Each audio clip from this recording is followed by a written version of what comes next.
Hi, welcome. It's time for my campaign update and State of the Union, State of the World, and a general greeting. Welcome. It's nice to be here with you. So, this is part one. I'm probably going to have maybe 3 or 4 parts today. So, yeah. My name is Susan Maud Buchser-Lochocki, and I am a presidential candidate from the 2024 presidential election.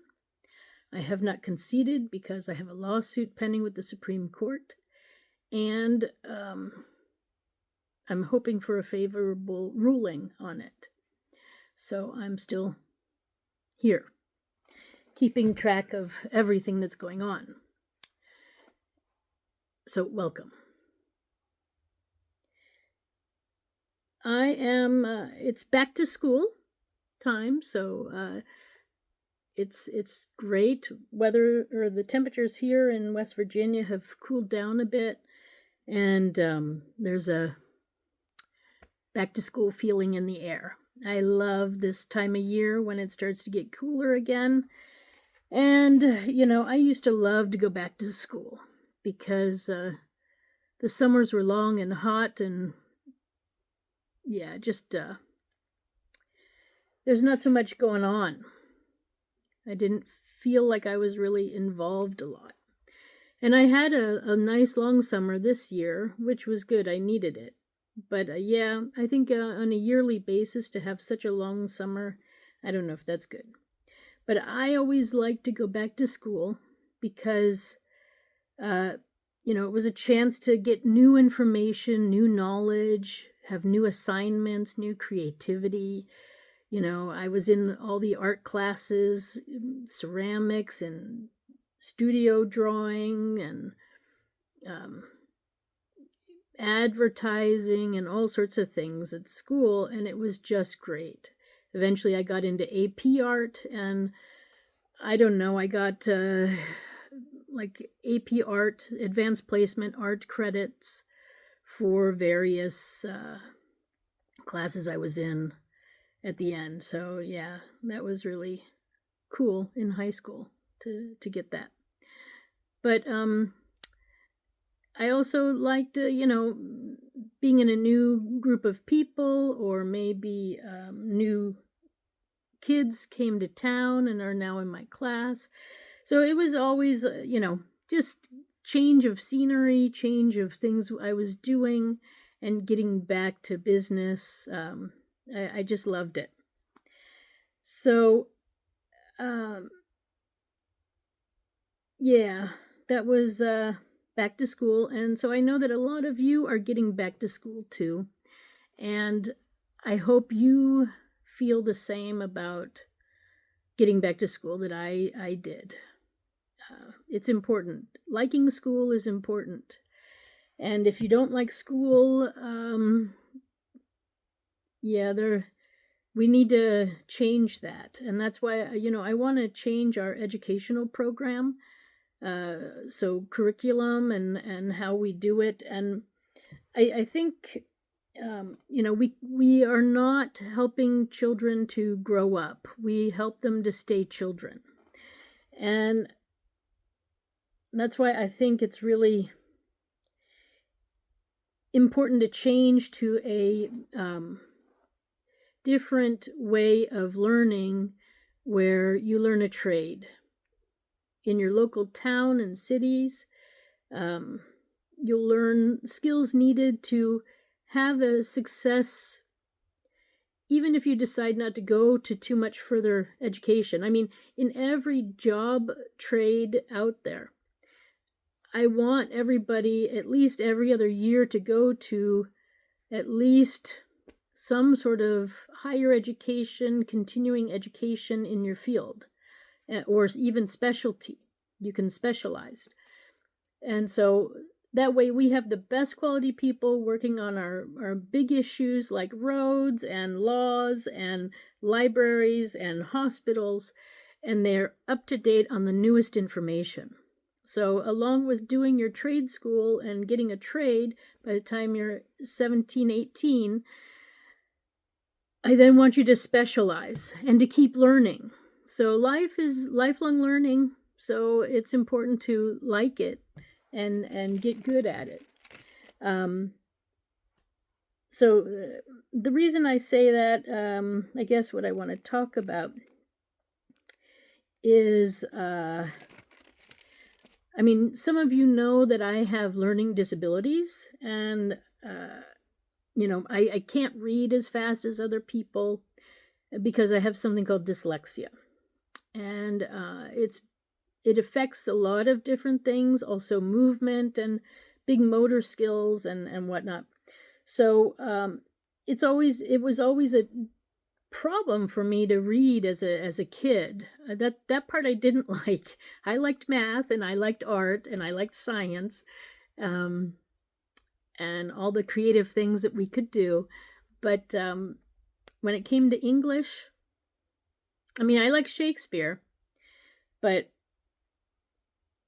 you know, it was difficult. It was really difficult to read.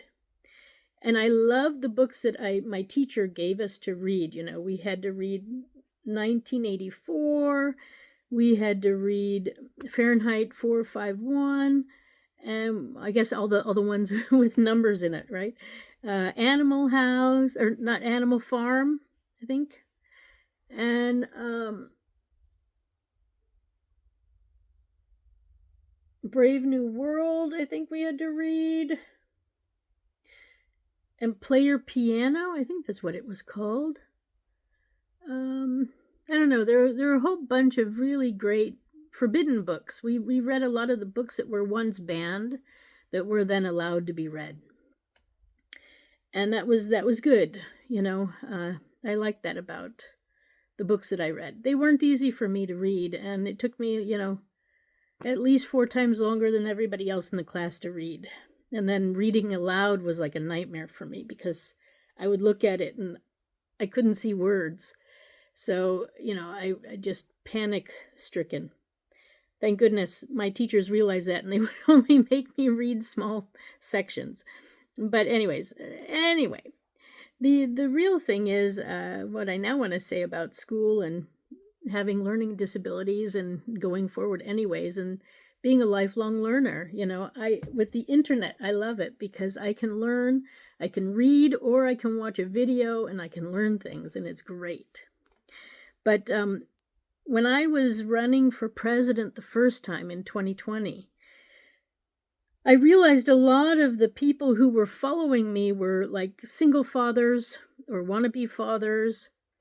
And then, you know, my platform is based on mothers and making life easier for mothers. So that's why I decided to start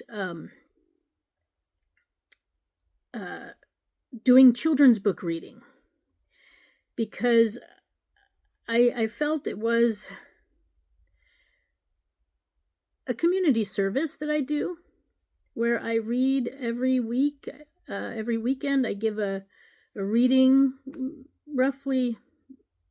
I try to make it, you know, like 15 minutes, but now that I'm doing the Constitution right now, so I'm trying to focus it on ideas that are in there. So like in certain sections of the Constitution, there are these clauses inside the articles and the sections, and then they vary from concept to concept. So I'm trying to, so sometimes right now my videos are only 5 minutes long or 10 minutes long, but eventually I'll get back to like real children's books. I got a whole bunch of mine here at my house that are from my childhood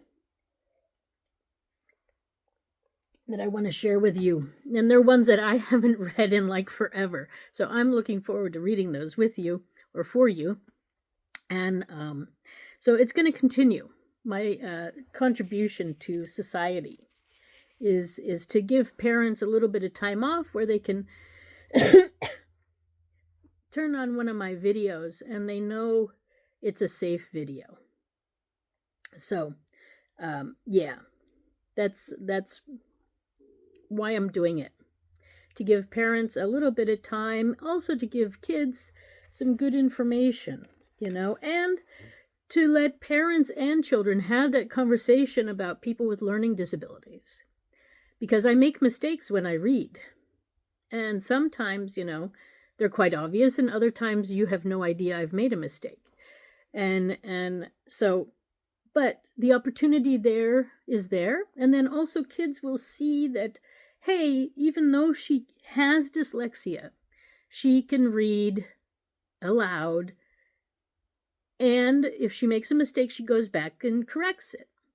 So this is what I'm giving with my children's book reading. That was my purpose. That's why I was doing it. So, yeah. And then I guess, yeah, I mean, it's okay. My main thing is everybody needs to know it's okay to not be perfect. It's really okay. We are not perfect beings, and sometimes there's beauty in accidental things. So don't stress out. Don't stress out yourself or your kids over being perfect, because perfect is also in the eye of the beholder. And I also use imperfection in my art too, to show that you don't have to be perfect. I mean, there was a time when I created art that was perfect, but now I create art specifically to be seen that it's not perfect. And it's okay, because I think we're in a world right now where competition and perfection is just overrated. And it's causing people to do all sorts of crazy things, and it's not healthy. So I'm offering a healthy way of life, to just be you in your perfection and imperfection. It's okay.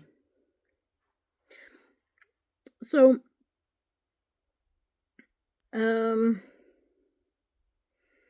yeah, so, like I said, I found with my first campaign, I seemed to have a lot of single fathers and mothers, of course, because my platform was very mother-friendly, and still is, and even single father-friendly, or father-friendly. So, yeah, so I got into that, and then when I left Switzerland and I came back to the U.S. to live right now, I had been inspired by an artist in, actually she's I think she's French-American, and she eventually actually dated, or was she even married to, I can't remember, this Swiss artist. And they together created this wonderful park down in Italy, near Rome. It's like an hour and a half north of Rome, along the Mediterranean coast there.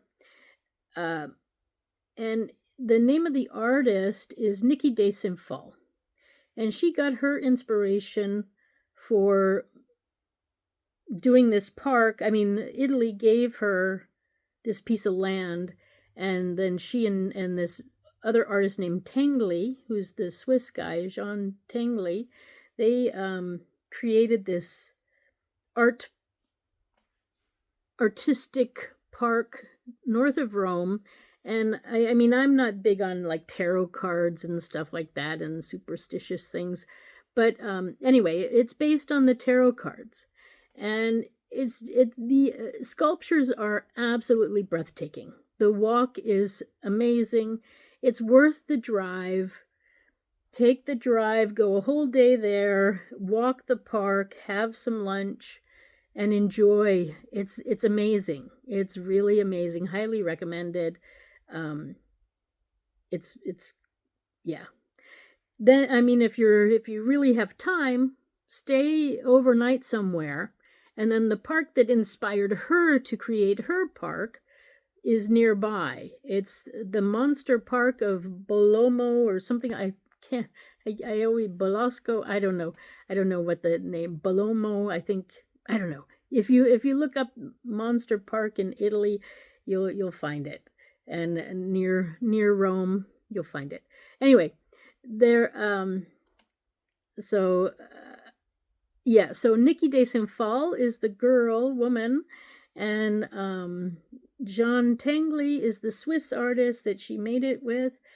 And I mean, part of her inspiration was that, but then there's also a lot of Spanish influence. I forget the name of the artist who was working on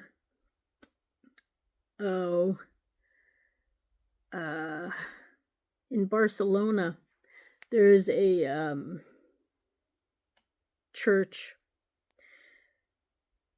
and then the same artist worked on like a walkway there, which I think she's also heavily influenced by that.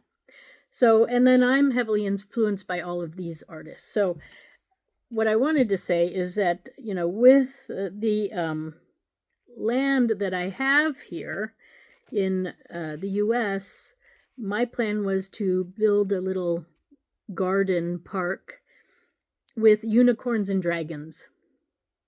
And that's why I have like this unicorn blanket and other unicorn things. So and then I have dragons too. Although, yeah, I don't know what happened to my Chinese dragon. I gotta go find it. But anyways, so yeah, so this is what I'm sort of doing. I was planning on doing the unicorn and dragons, and I might still do something with them. But I think I'm moving away from that idea and moving more towards a mother and child family park, because I just I feel that we don't have enough sculptures about motherhood. And so the artist in me is saying we need to produce some motherhood art. So that's my new twist to all of this. And my ode to the families, I guess, ode to mothers and stuff like that. So that's where I'm going with all of these things.